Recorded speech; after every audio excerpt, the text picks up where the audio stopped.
Hi, wie angekündigt nehme ich euch heute mal mit auf eine Wanderung, nochmal hier in Essen.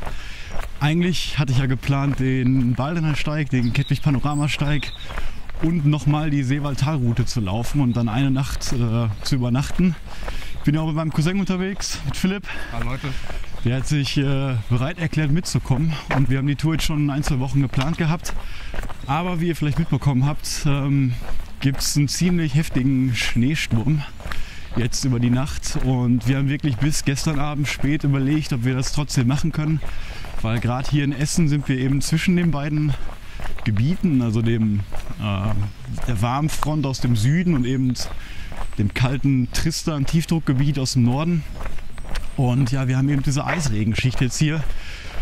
Und da kann man natürlich schlecht sagen, wie stürmisch das letztendlich hier wird. Sturmböen von 80 km/h sind teilweise angesagt.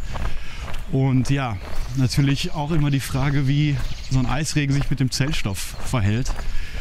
Und deswegen haben wir beschlossen, die Tour ein bisschen zu entschärfen und einfach nur die Hälfte heute zu laufen, also eine Tagestour zu machen.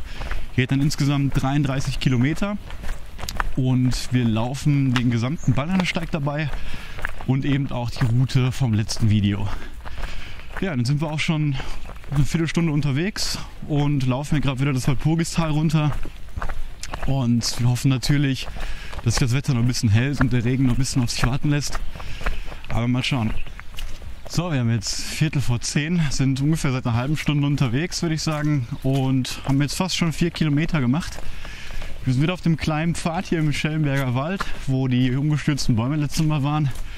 Und ich denke, das wird heute erstmal der letzte Tag sein, wo man den Pfad hier betreten kann.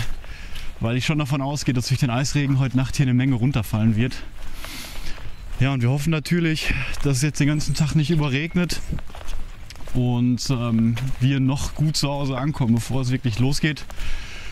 Das Wetter sagt an, dass wir so ab 3 Uhr ungefähr Regen haben werden. Dann kriegen wir natürlich ein bisschen mit. Aber von den Sturmböen und Schnee, glaube ich, sehen wir jetzt noch nicht so viel.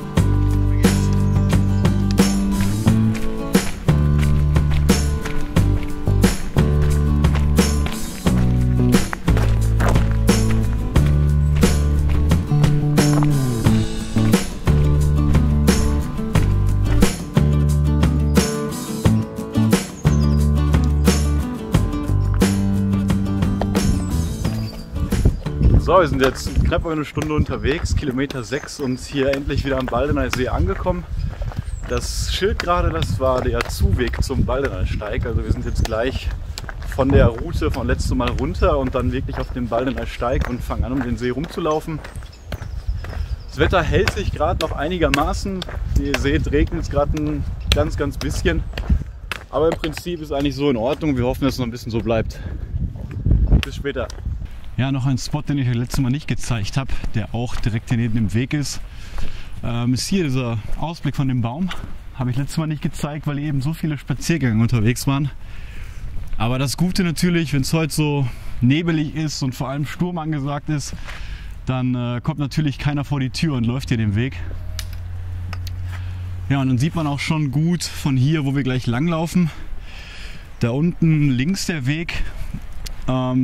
Das ist quasi der erste Pfad, den wir gleich nur auf dem Baldener Steig laufen. Also von da verlassen wir dann die Seewaldtalroute. Ja, und dann geht es auch schon los. Wird langsam ein bisschen klarer die Luft, also der Nebel lässt nach. Und ja, die Laune ist bis jetzt noch gut und wir sind auch noch relativ trocken.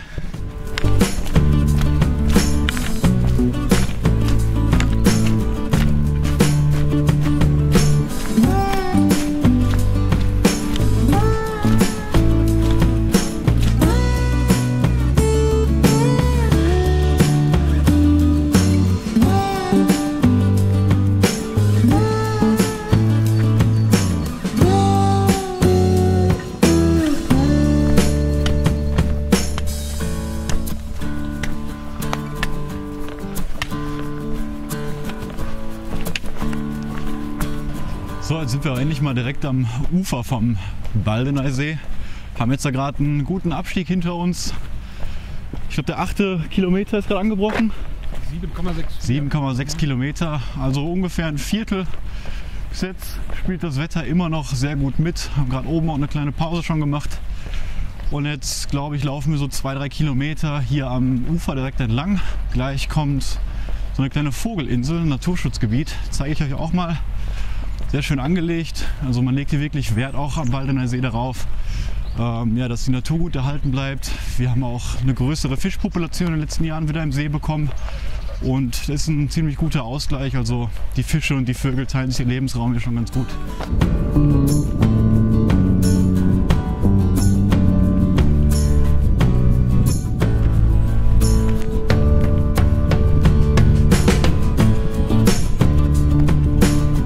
Wir laufen heute im Baldener Steig gegen den Uhrzeigersinn.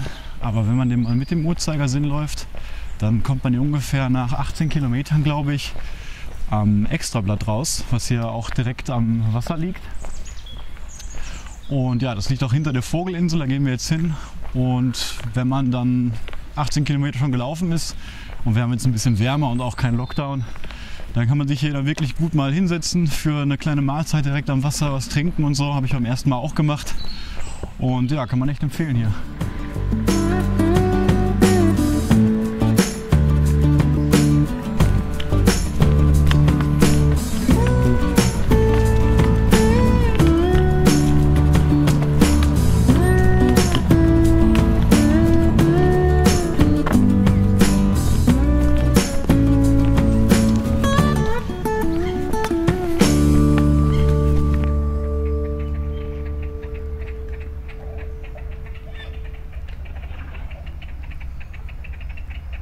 So, wir verlassen jetzt hier die Nordseite des Baldener Sees und sind jetzt auf der Brücke, die hier nach Kupferdreh rüber geht. Jetzt gerade fängt es schon ein bisschen mehr an zu regnen, aber noch alles gut soweit. Und wir werden jetzt hier unten gleich auf der anderen Seite erstmal ein Stück am Ufer lang gehen und dann später auf die Felder oben. So, wir haben jetzt wieder ein paar Höhenmeter hinter uns und sind wieder ein gutes Stück vom See weg. Und wir sind hier gerade auf der Dildorfer Höhe. Und der Baldener Steig führt hier genau durch so eine kleine Parkanlage durch. Und das Besondere an der Siedlung ist eben, dass es hier früher eine Kasernenlandschaft in Essen war und erst in den letzten Jahrzehnten durch diese Neubausiedlung hier erschlossen wurde. Und ist auf jeden Fall ein ruhiges Stück hier zum Laufen. Und ich glaube, hier geht es insgesamt 1 Kilometer durch und dann aber gleich wieder raus aus der Siedlung.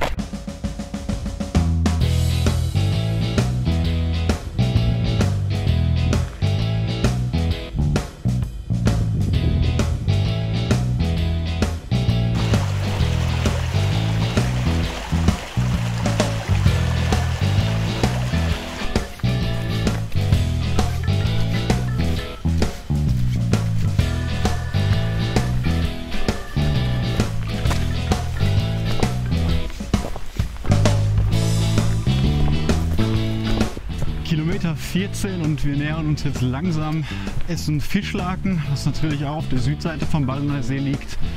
Dort gibt es eine Menge Felder, auch auf einer Erhöhung. Man hat eine gute Aussicht nochmal auf die Korteklippen oder auf die andere Seite vom See. Und wir hoffen natürlich, weil da gerade so viele Felder sind, das Wetter auch sehr nass ist, dass da eben nicht so wie hier so viele schlammige Pfade sind. Aber ich glaube, da liegt auch teilweise Sand aus, weil da auch viele Pferde unterwegs sind. Also glaube ich, dass das kein Problem wird. Wir werden mal schauen.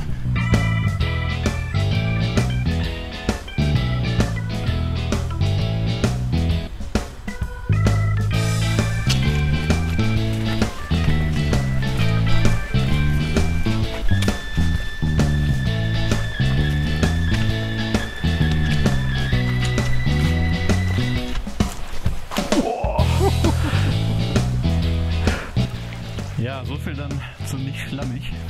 Wenn man einmal in so ein tiefes Loch hier tritt, dann sinkt man doch schon mehr ein als gedacht.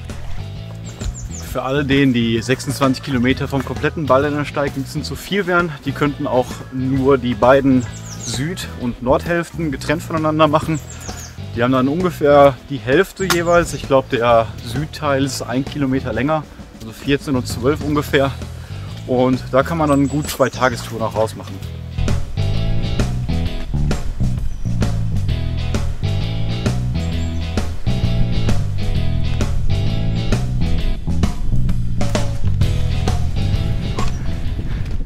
läuft man jetzt auf einem ziemlich coolen Kamm entlang, einen reinen Birkenwald. Hier rechts haben wir den See und links eine Eisenbahnschiene. Und man hat hier wirklich eine gute Aussicht auf beide Seiten und ist sehr entspannt zu laufen. Die ganzen Birken würden sich natürlich für viele Campingaktivitäten anbieten. Man hätte hier zumindest kein Problem, Lagerfeuer zu machen. Aber wäre natürlich auch nicht der richtige Ort dafür. Für alle, die gern BMX oder Mountainbike fahren, gibt es hier hinten noch einen kleinen Platz mitten im Wald. Ich selber fahre kein BMX, aber ich kann mir vorstellen, dass es ein ziemlich cooler Spot dafür ist, wenn man eben direkt hier den Ausblick mit dem See hat.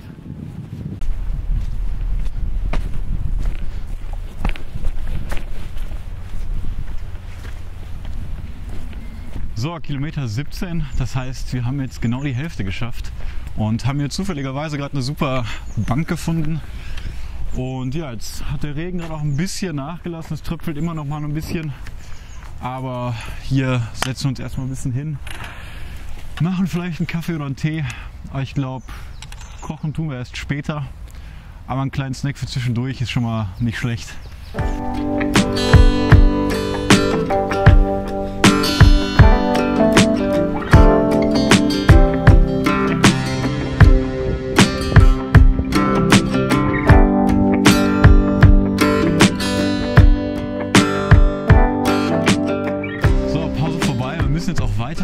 Weil es wird langsam richtig kalt natürlich, wenn man so sitzt.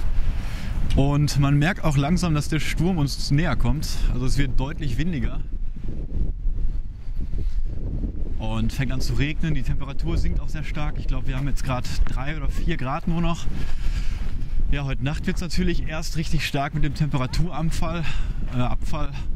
Und morgen haben wir dann hier, glaube ich, schon bis minus 8 Grad, gefühlte minus 15 Grad. Wie gesagt, haben wir uns deswegen auch noch dazu entschlossen, nicht im Wald zu übernachten und machen nur diese Tagestour. Und ich glaube, das war auch eine ziemlich gute Entscheidung.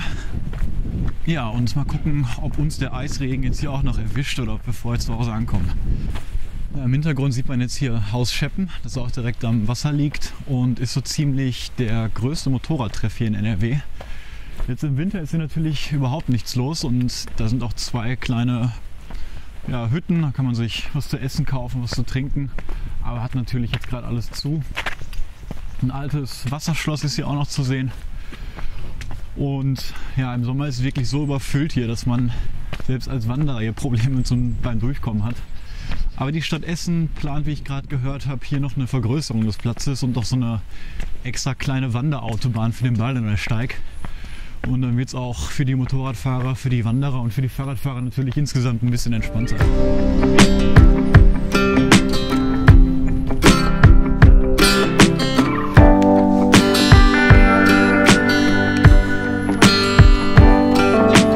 So, wir sind jetzt hier in Fischlaken auf den Feldern und laufen schon in Richtung Essen-Werden.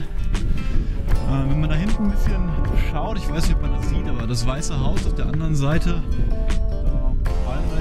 da ist ungefähr der Aussichtspunkt, bei dem ich meine Pause aus dem letzten Video gemacht habe. Und ja, hier ist es nicht so schlammig wie gedacht jetzt gerade auf dem Weg, deswegen kommen wir eigentlich ganz gut voran. Das Wetter wurde auch noch nicht schlimmer, also soweit so gut alles. Wir laufen jetzt etwa, ich glaube 8 Kilometer, 6, 7 und dann suchen wir uns mal einen Spot, wo wir eine kleine längere Pause machen, wollen uns da auch was kochen. Und da gibt es auch eine schöne Aussicht, die aber leider nicht überdacht ist. Deswegen hoffen wir gerade, dass der Regen erstmal noch so bleibt und man sich vielleicht noch da hinsetzen kann. Ansonsten müssten wir uns irgendwie eine Schutzhütte oder einen kleinen Unterstand suchen, wo wir dann mal ein bisschen länger kochen können.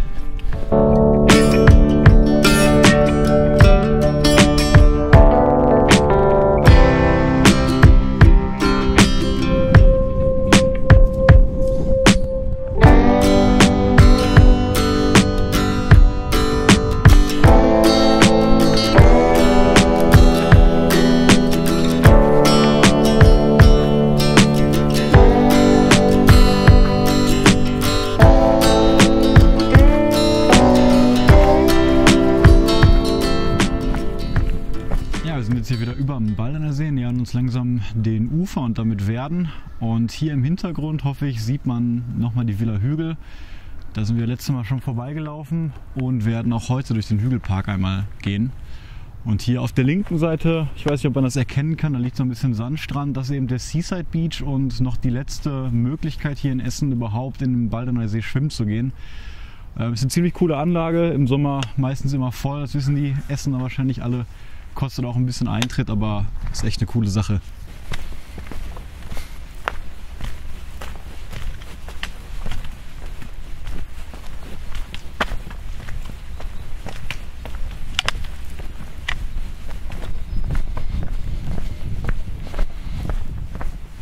So, wir sind jetzt hier in Essen-Werden endlich angekommen, bei Kilometer 21, glaube ich.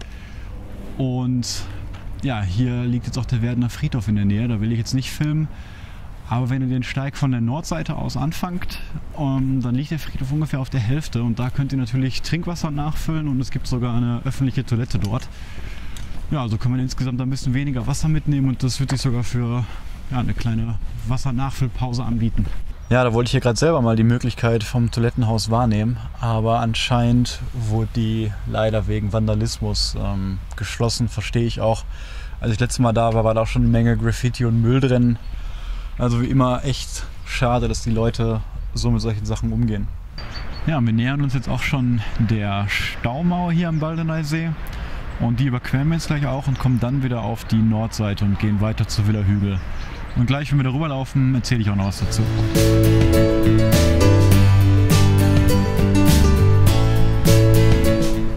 So, wir sind jetzt hier auf der Staumauer, wie man hier sieht. Und die betreibt momentan der RWE.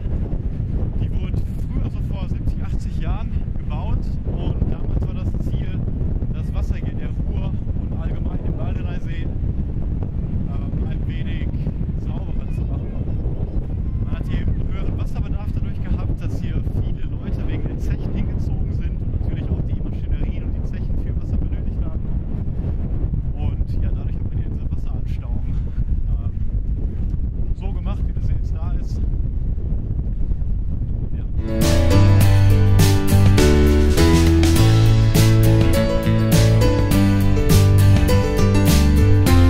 So, wir sind jetzt gleich bei 23 Kilometer, sind natürlich jetzt wieder auf der anderen Seite vom See.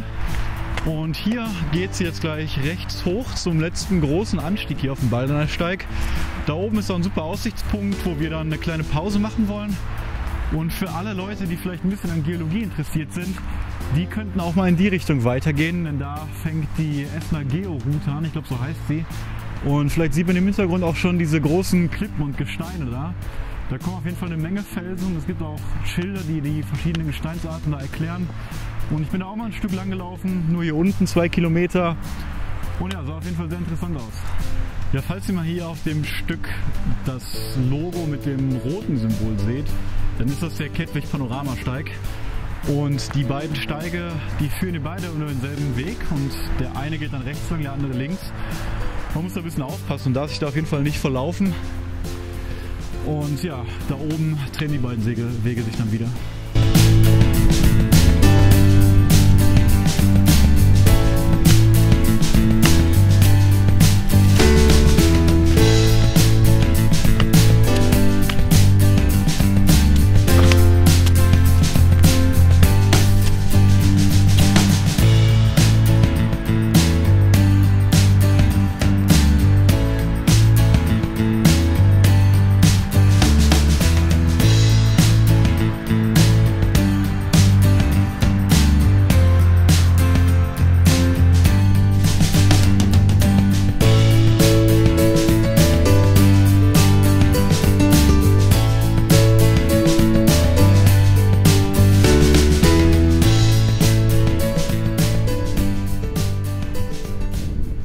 Ja, eigentlich wollten wir hier genau an diesem Aussichtspunkt kochen und eine längere Pause machen.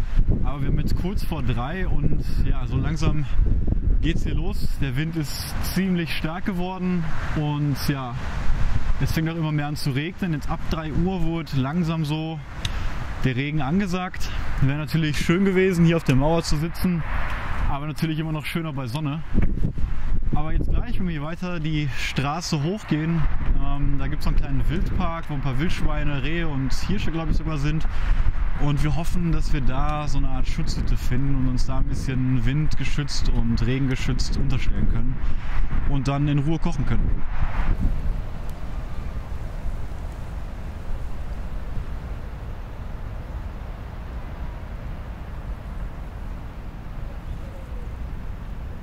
So, wir haben jetzt zum Glück hier endlich eine Schutzhütte gefunden, direkt am Wildpark im Heißiwald. Und ja, hier werden wir zumindest erstmal jetzt ein bisschen Pause machen, sind vom Regen geschützt und mal zumindest ein warmes Getränk trinken, Kaffee, Tee oder so, mal schauen. Und erstmal ein bisschen aufwärmen hier und weg vom Regen sein.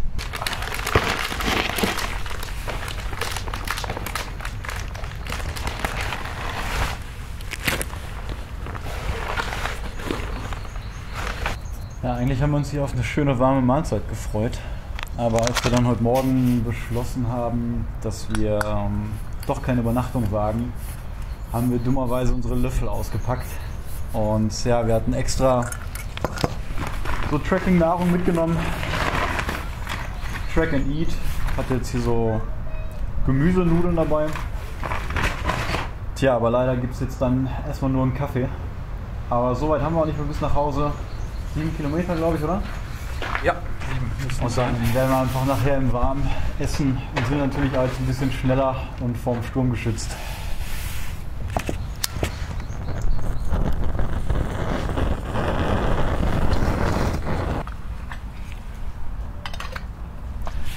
Ich habe neben dem Kocher immer noch eine kleine Titanfolie dabei. Natürlich wird auch eine Aluminiumfolie gehen, aber Titan ist da ein bisschen leichter und stabiler noch. Und die kann man dann bei solchen Windverhältnissen wie hier jetzt immer gut noch um den Kanister unten tun und hat dann noch einen sehr guten Windschutz und spart natürlich dann auch eine Menge Gas, weil es einfach schneller erhitzt wird. Aber man sollte auf jeden Fall aufpassen, dass man das nicht ganz schließt. Ich habe hier hinten jetzt eine Seite offen, damit immer noch genug Belüftung unten vorhanden ist und das Ganze sich nicht zu stark überhitzt. Ja, ist natürlich schade, dass wir die Übernachtung jetzt hier absagen mussten erst. Aber wir holen die Tour auf jeden Fall nach. Vielleicht schon nächstes Wochenende, wenn es dann nicht mehr so kalt hier ist. Oder jedenfalls windig und schneeig. Ansonsten in 2 Wochen, jedenfalls, wenn es wieder auf jeden Fall sicherer ist, draußen zu schlafen. Weil ich glaube schon, dass heute Nacht echt eine Menge passieren wird hier. Und ja, das war uns einfach dann zu gefährlich, mitten im Wald zu schlafen. Haben natürlich auch nicht so viele Optionen mit dem Wildcamping. Und man braucht dann schon einen ziemlich guten Spot, der wirklich Licht ist, am besten natürlich im Wald, ein bisschen weg vom Wanderwegen und damit man keine Gefahr hat, dass tote Bäume oder Äste auf einen runterfallen. Und ja, wie man so einen Wildcamping-Spot genau findet, dazu werde ich auch nächste Woche mal ein Video rausschicken. Da gibt es eine ganze Menge zu beachten, wie man sich am besten verhält, wie man am besten auch schon von zu Hause mal mit verschiedenen Tools schauen kann, wie man sich Wildcamping-Spots vorher aussucht und die schon mal auf einer separaten Karte markiert. Das ist natürlich gerade für Anfänger dann immer ein bisschen sicherer, wenn man schon vorher ein paar Optionen hat, wo man weiß, dass man dann abends gut lagern kann. Ja, und wie man das Ganze so macht, das zeige ich euch dann in dem Video.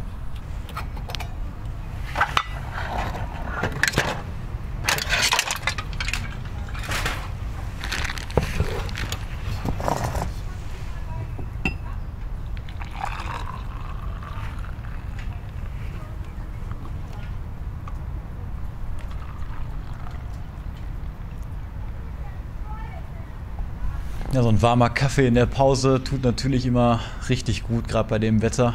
Und ja, wenn wir schon keine warme Mahlzeit jetzt haben, dann wenigstens mal ein heißes Getränk, um uns ein bisschen aufzuwärmen. Der Regen hat auch erfreulicherweise wieder ein bisschen nachgelassen. Und wir hoffen, dass wir jetzt noch gut nach Hause kommen.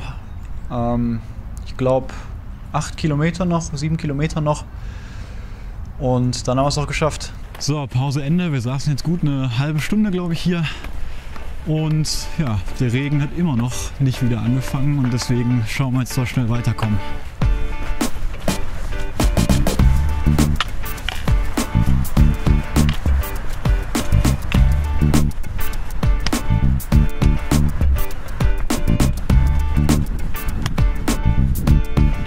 Ja, jetzt haben wir uns tatsächlich hier einmal verlaufen auf dem Steig und haben gut einen Kilometer extra gemacht. Die Beschilderung war an der Stelle jetzt nicht so gut und sind dann einmal zu weit gelaufen. Normal ist die eigentlich in beide Richtungen sehr gut, die Beschilderung, aber wenn man den Steig zum ersten Mal läuft, würde ich doch empfehlen, dass man nebenbei noch eine GPS-Navigation hat oder zumindest dann ab und zu mal auf die Karte guckt.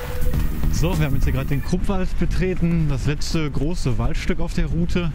Ist natürlich auch wieder nach Alfred Krupp benannt, denn wir nähern uns jetzt schon hier der Krupp-Villa, der Villa Hügel, und gehen gleich außerhalb der Parkanlage dann einmal drumherum.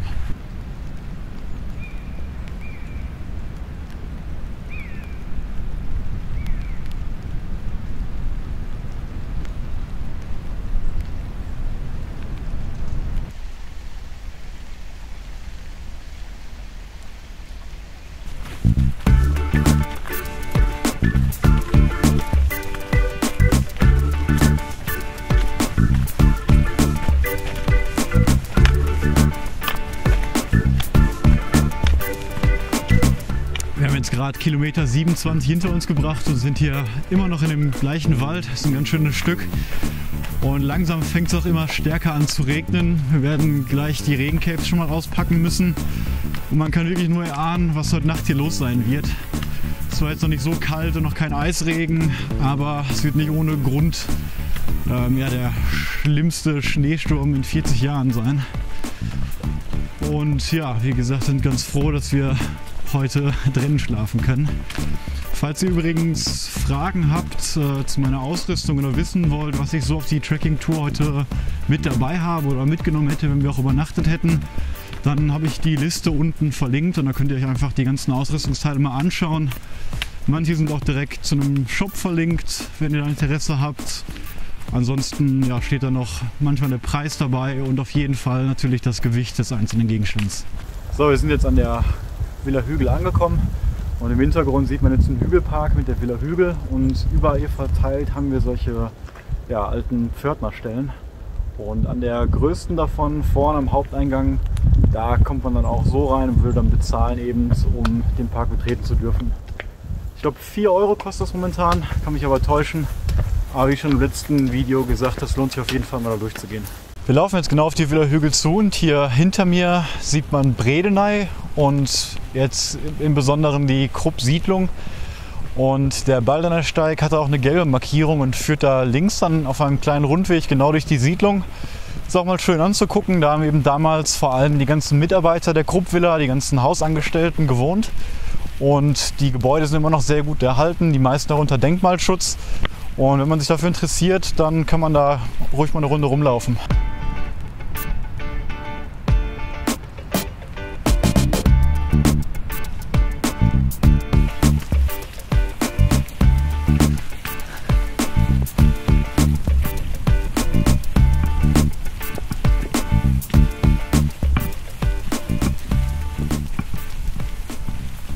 So, noch eine letzte kurze Rast hier gemacht, ein bisschen Schutz unter der Eibe hier gefunden, ein bisschen was getrunken, einmal gestärkt mit einem Snack und jetzt machen wir die letzten Kilometer.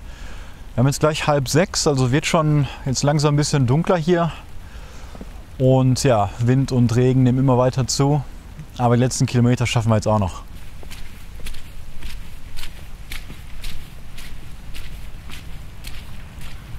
So, wir sind jetzt wieder genau an dem Punkt angekommen, wo wir den Baldener Steig verlassen und wieder auf die Seewaldtalroute kommen. Wird man jetzt hier durch die Unterführung hinter mir gehen, dann wird man dem Baldener Steig weiter folgen und dann wieder Richtung Neue Isenburg kommen, die ich im letzten Video gezeigt habe. Wir gehen jetzt aber hier den Waldpfad weiter und kommen dann in den Stadtwald durchs Walpurgistal und dann ab nach Hause. Wird auch so langsam dunkel.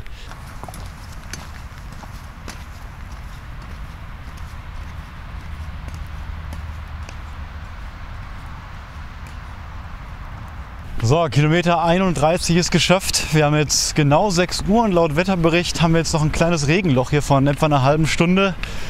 Aber dann ist es soweit, dann ist der Sturm auf jeden Fall hier und der Eisregen sollte dann schon losgehen. Wir haben noch ein kleines Waldstück jetzt vor uns, wo es dann keine Laternen gibt. Vielleicht müssen wir noch die Kopflampe dann auspacken, aber ich glaube für die letzten Meter geht es auch noch so. Hier mit den Laternen ist auf jeden Fall in Ordnung und sonst schauen wir gleich mal.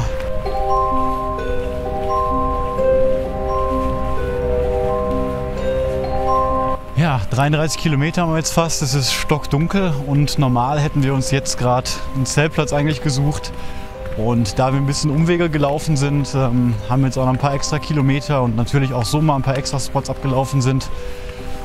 Ich denke, insgesamt kommen wir nur noch 35 Kilometer und sind natürlich auch froh, wenn wir dann jetzt gleich zu Hause sind, bevor das Unwetter losgeht.